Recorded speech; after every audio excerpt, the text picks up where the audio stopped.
Very good evening to our channel ज्ञान प्राप्ति academy CRT campus recruitment training. Friends, आज सबको पता है कि आज हम दूसरे टॉपिक को स्टार्ट करें, दैट इज परसेंटेज। इससे पहले हमने स्मार्ट कैलकुलेशंस या क्यूक मेथड कह सकते हैं, इसके ऊपर वीडियोस अपलोड किए हैं। जिन भाइयों ने, जिन बहनों ने अभी तक ये वीडियोस नहीं देखे हैं, ठीक है, जिन बच्चों ने इन वीडियोस को अभी तक नहीं देखे हैं, पहले उन वीडियोस को देखिए, कैलकुलेशंस इंप्रूव कीजिए। और साथ साथ आप सबको पता है ये जो हमारा सेशन स्टार्ट है, हम TCS 2025 NQT को प्लान करके कर रहे हैं। तो उसके रिगार्डिंग जो भी बेसिक इंफॉर्मेशन होता है कि TCS NQT के लिए क्या एलिजिबल क्राइटेरिया है, कौन से बच्चे इसको फिल कर सकते हैं, क्या सिलेबस होता है उनका, कैसे प्रिपरेशन करना चाहिए, क्या एग्जाम पैटर्न, ये सब कुछ आपको हमारे वीडियोस में मिल जाएंगे, जो कि ऑलरेडी मैंने अभी तक अपलोड कर दिया है। अगर वीडियोस ढूंढने में आपको प्रॉब्लम आती है तो आप आई बेल बटन पे क्लिक कीजिएगा, वहां पे आपको सारे वीडियोस प्लेलिस्ट के फॉर्म में मिलना स्टार्ट हो जाएंगे। हमने वहां पे प्लेलिस्ट अटैच करा दिया है, तो जो भी वीडियोस आ रहे हैं वो सारे के सारे उस वीडियोस में सॉरी उस प्लेलिस्ट में आपको मिलते चले जाएंगे। तो स्टार्ट करते हैं आज का वीडियो।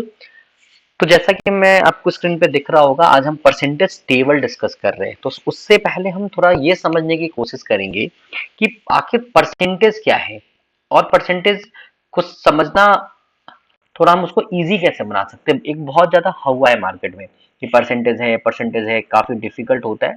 डिफिकल्ट नहीं होता। देखिए, सबसे पहले एक बात समझिए, अगर मैं किसी भी डेटा को परसेंटेज के फॉर्म में पढ़ने की कोशिश करता हूँ, तो सबसे पहली चीज कि जब हम इसको बहुत जगह डिस्कस करते हैं कि भाई परसेंटेज क्या है, तो किसी भी वैल्यू का कंपैरिजन होता है, ठीक है ना। किसी भी वैल्यू को हम क्या करते हैं, कंपैरिजन करते हैं।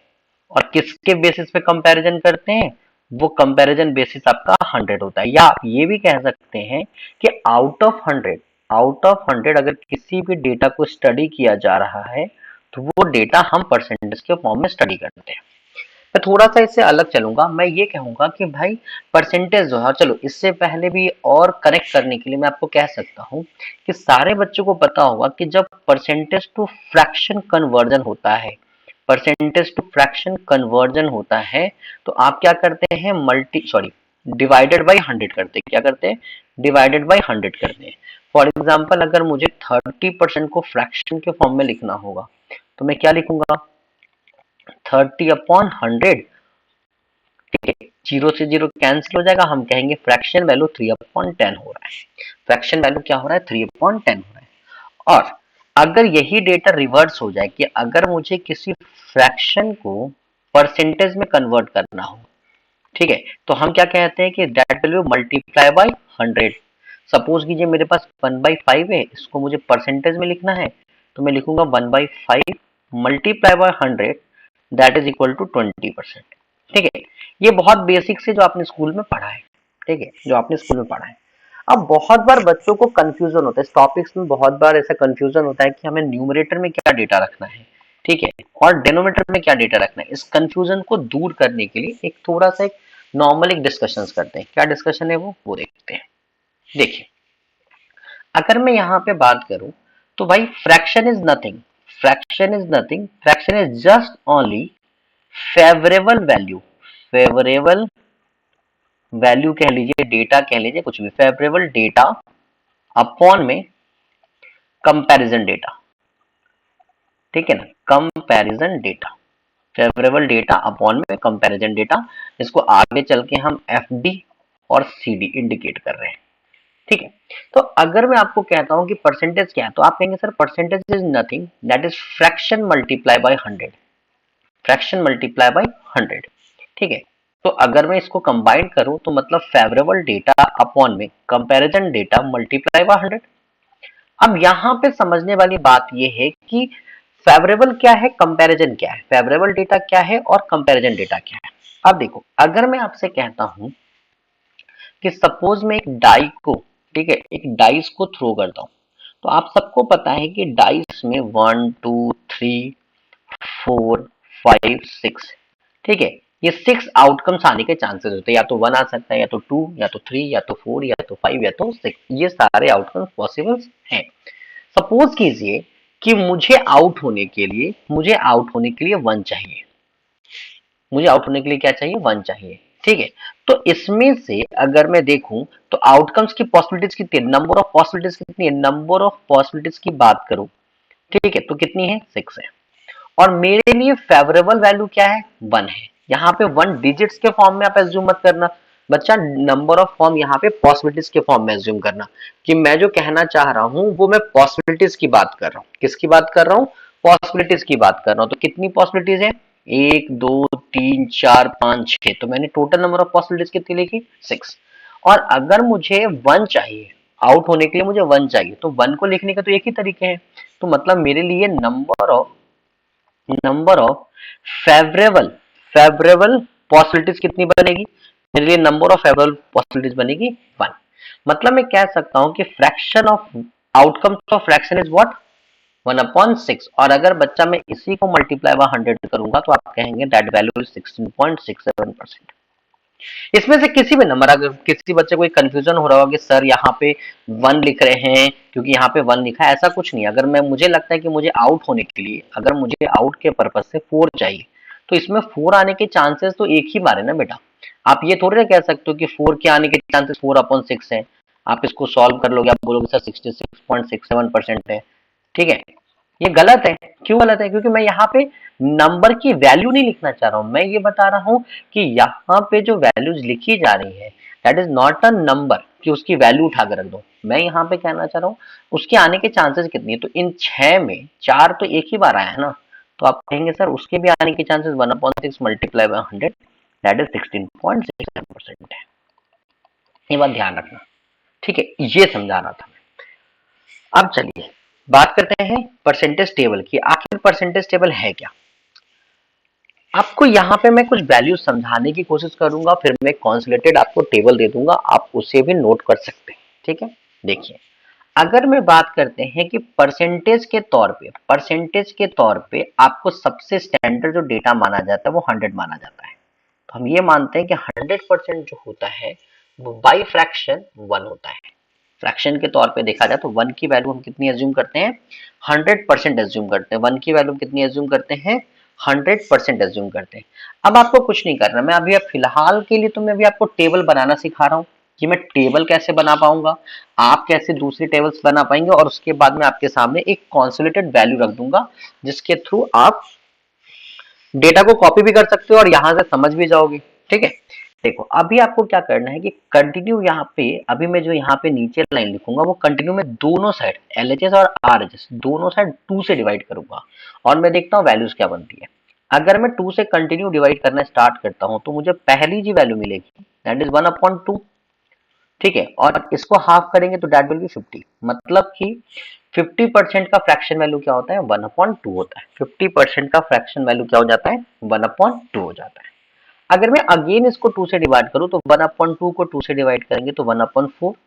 50% कितना हो जाएगा आपका, 25%।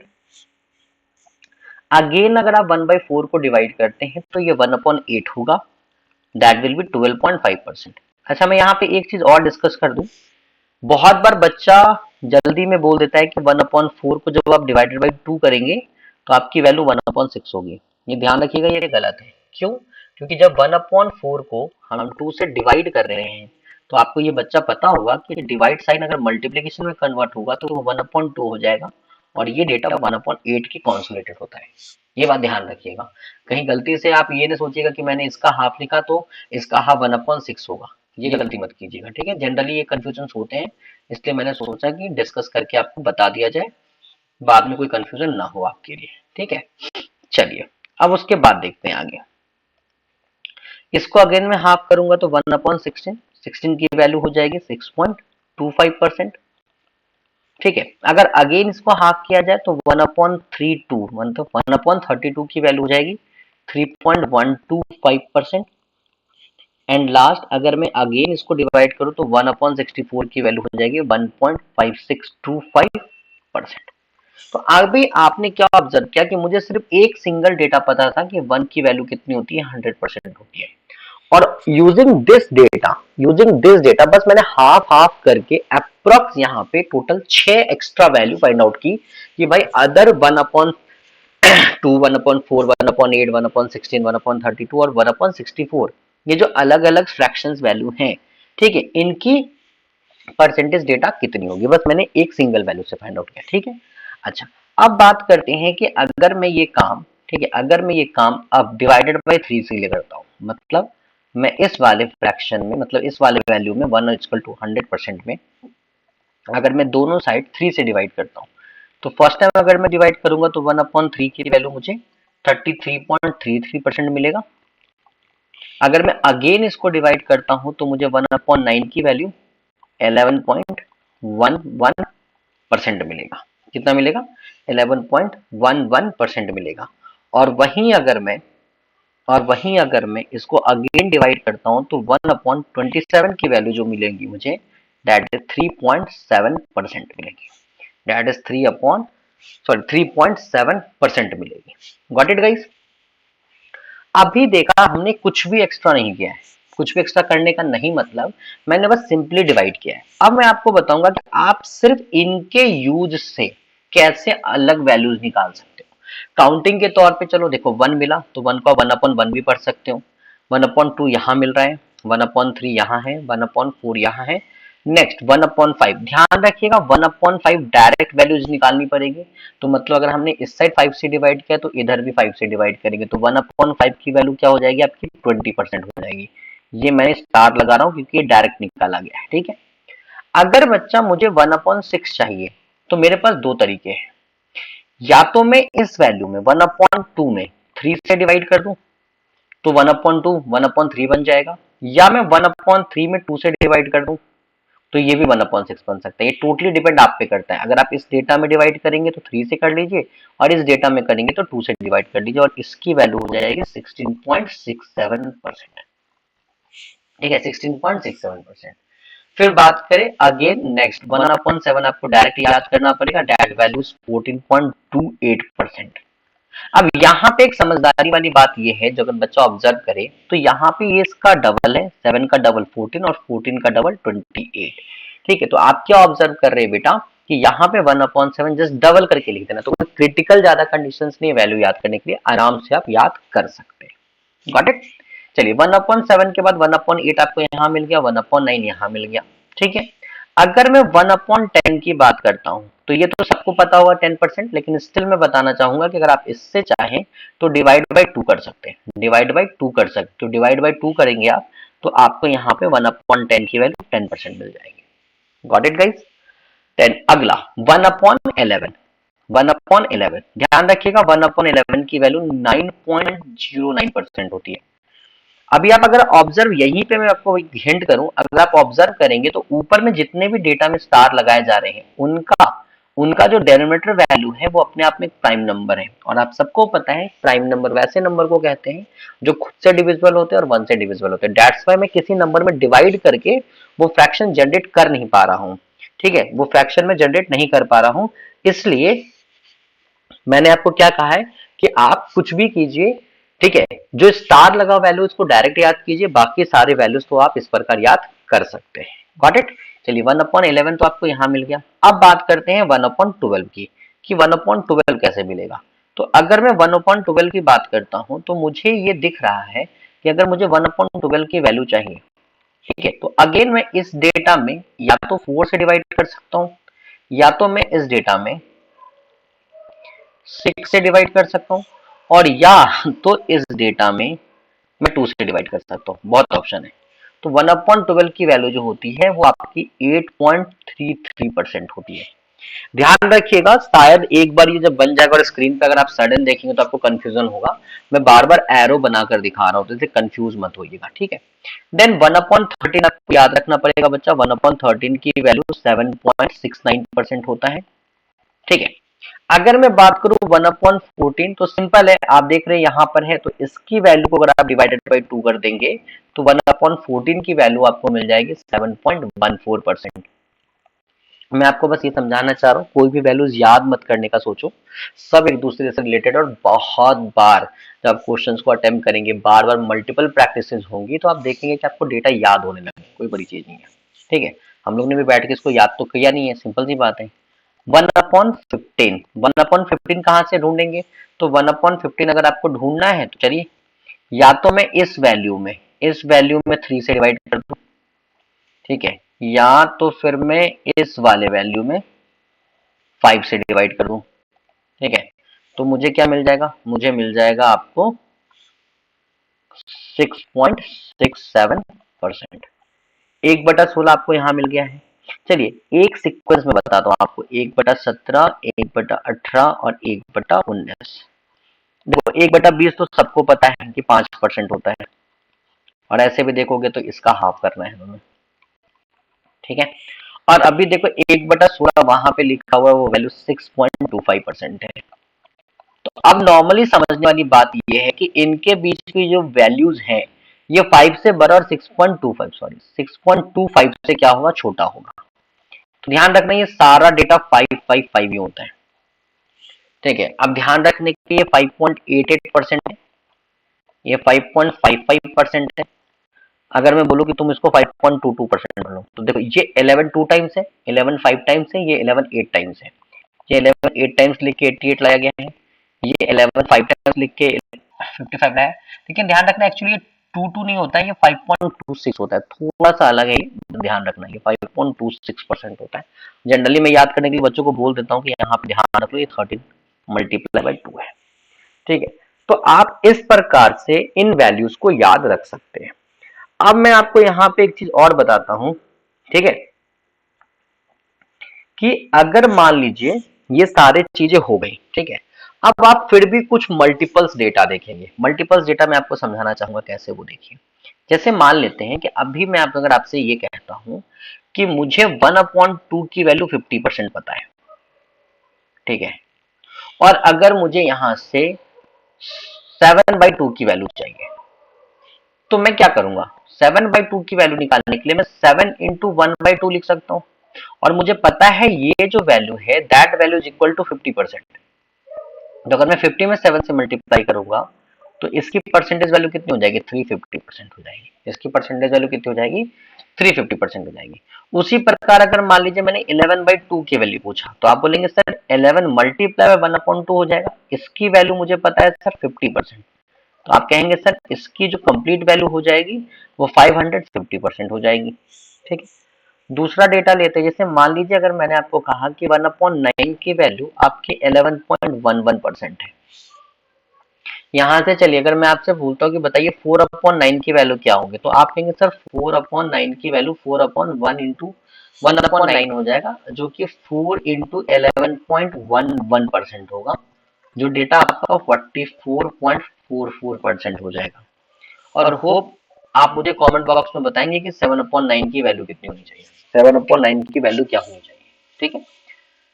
आप कोई भी डेटा ले सकते हैं। सपोज कीजिए अगर मैंने यहाँ पे 1/7 की वैल्यू 14.28% ले लिया है, ठीक है, तो मैं यहाँ से अगर कोई पूछता है कि बताओ 3/7 क्या होगा, तो that will be 3 multiply by 14.28%।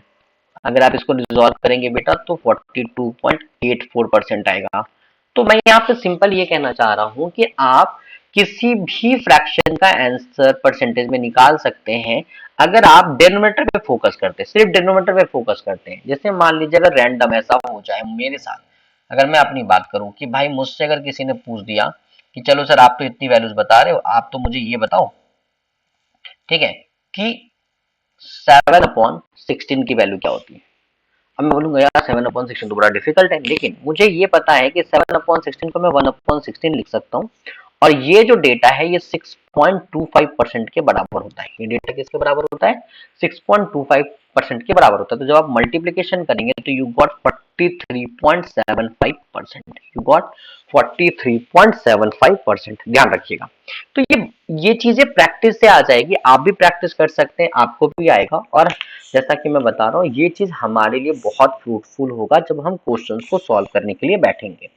Guys percentage में आई थिंक मुझे नहीं लगता कि कोई दिक्कत आनी चाहिए, एटलीस्ट फ्रैक्शन को परसेंटेज में लिखते समय, ठीक है। और ये कॉन्सुलेटेड डेटा है आपके पास जो आप देख सकते हैं, जो मैंने आपके लिए जो बेसिक्स आपको यूज होगा वो 1 to 1/20 तक का परसेंटेज वैल्यू लिखा है, ठीक है। तो फिलहाल मैं ये कह सकता हूं कि आज के लिए इतना ही है। मेन हमारा कॉन्सेप्ट था कि हम कन्वर्जन कैसे करेंगे, एक फ्रैक्शन को परसेंटेज में, बहुत ज्यादा इंपॉर्टेंट है।